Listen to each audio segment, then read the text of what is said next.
पावन पवित्र अम्बेडकर जयंती की हार्दिक बधाई देती हूँ। आज हम जिनकी याद में ये जयंती मना रहे हैं, तो आइए बनता ही है कि हम थोड़ा सा उनके जीवन दर्शन पर नजर डालें। डॉक्टर भीमराव अंबेडकर, जिन्हें हम डॉक्टर बाबा साहब के नाम से भी जानते हैं, उनका जन्म दिवस 14 अप्रैल पर्व के रूप में भारत समेत पूरे विश्व में मनाया जाता है। इस दिन को हम समानता दिवस और ज्ञान दिवस के रूप में भी मनाते हैं, क्योंकि जीवन भर संघर्ष करने वाले बाबा साहेब अम्बेडकर को समानता और ज्ञान का प्रतीक माना जाता है।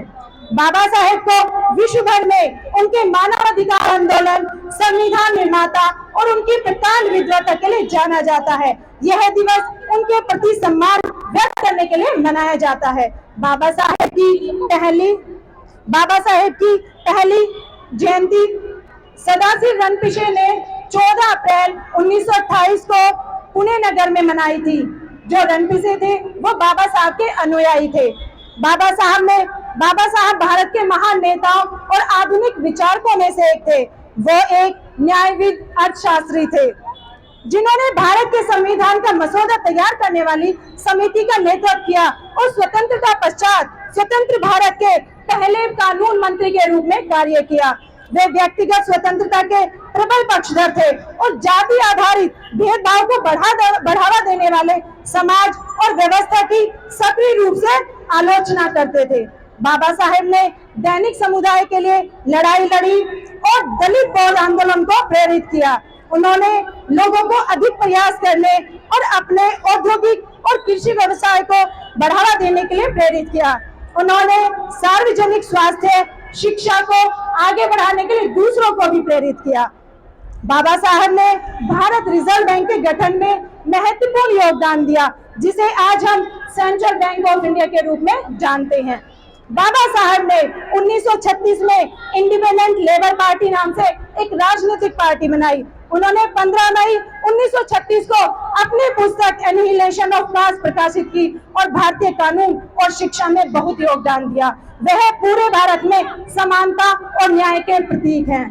20वीं सदी में बाबा साहेब पहले वो व्यक्ति थे जिन्होंने ब्राह्मणवादी पितृसत्ता को खुली चुनौती दी थी, लेकिन विडंबना देखे इतना सब कुछ करने के बाद भी वो भारत में नारीवाद का चेहरा नहीं बन पाए, क्योंकि कुछ लोगों ने उन्हें सिर्फ दलितों का नेता और संविधान निर्माता तक ही सीमित कर दिया, जबकि महिलाओं की भलाई के लिए उन्होंने इतने काम किए कि शायद ही किसी भारतीय नेता ने किए हों।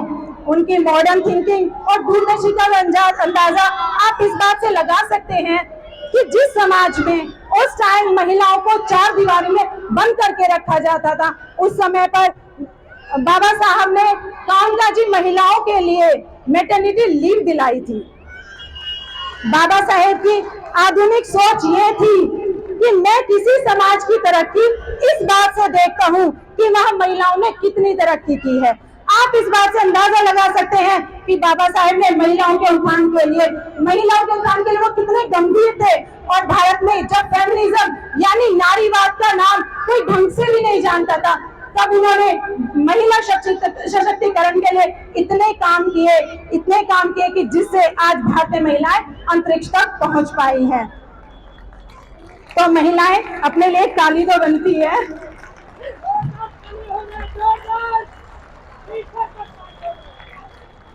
सर, ये पानी की बोतल महिलाओं के उत्थान में बाबा साहब का जो योगदान है वो वंदनीय है। बाबा साहेब को अप्रैल 1990 मरणोपरांत भारत रत्न पुरस्कार से सम्मानित किया गया। आज भी उनके अनुयायी जय भीम के नारे के साथ उनका सम्मान करते हैं। बाबा साहेब की यह विचारधारा थी कि यदि आप एक सम्मानजनक जीवन जीने में विश्वास करते हैं तो आप स्वयं सहायता में विश्वास करते हैं, जो कि सबसे अच्छी सहायता है। वो कहते थे जीवन लंबा नहीं बल्कि महान होना चाहिए।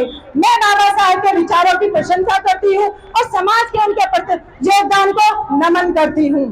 ऐसी विचारधारा वाले थे हमारे बाबा साहेब। आज हम सब विश्व की सबसे बड़ी जयंती के उपलक्ष्य पर यहाँ एकत्रित हुए हैं, तो हम सबका ये कर्तव्य बनता है कि उनके दिखाए हुए और उनके बताए हुए मार्ग पर चलें और उनकी न केवल उनकी प्रतिमा पर फूल चढ़ाएं और जय भीम का नारा लगाएं, क्योंकि जय भीम और नमो बुद्धाय सिर्फ बोलने से नहीं होगा, वो तब होगा जब हम उसे अपने जीवन में उतारेंगे, उनके नक्शे कदम पर हम चलेंगे। क्योंकि उनका पूरा जीवन कानूनी प्रक्रिया को सुधारने, संविधान लाने, जाति भेदभाव को मिटाने और आत्मनिर्भरता के लिए समर्पित रहा। इसलिए हम सबका फर्ज बनता है कि उनकी इसी विचारधारा को आगे बढ़ाए और समाज को सुधारने में अपना पूर्ण योगदान दे।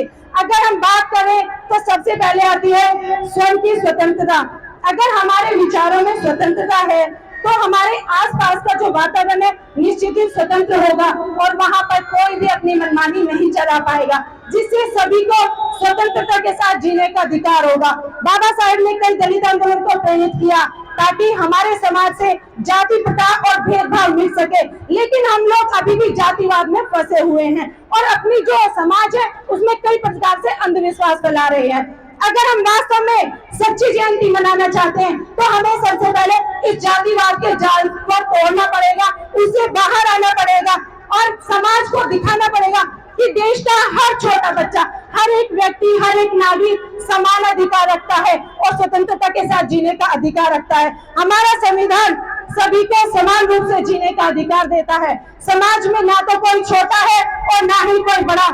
हमारा कर्म ही हमारी पहचान है और हमारी इंसानियत ही हमारी जाति। तो आइए 132वीं जयंती पर हम सब मिलकर ये प्रण लेते हैं कि हम जय भीम का नारा तो लगाएंगे, लेकिन उसके साथ साथ उसको सफल भी बनाएंगे और समाज को खुशहाल बनाने में अपना पूर्ण योगदान देंगे। तो आइए मिलकर बोलिए जय भीम, जय भीम, जय भीम, नमो बुद्धाय।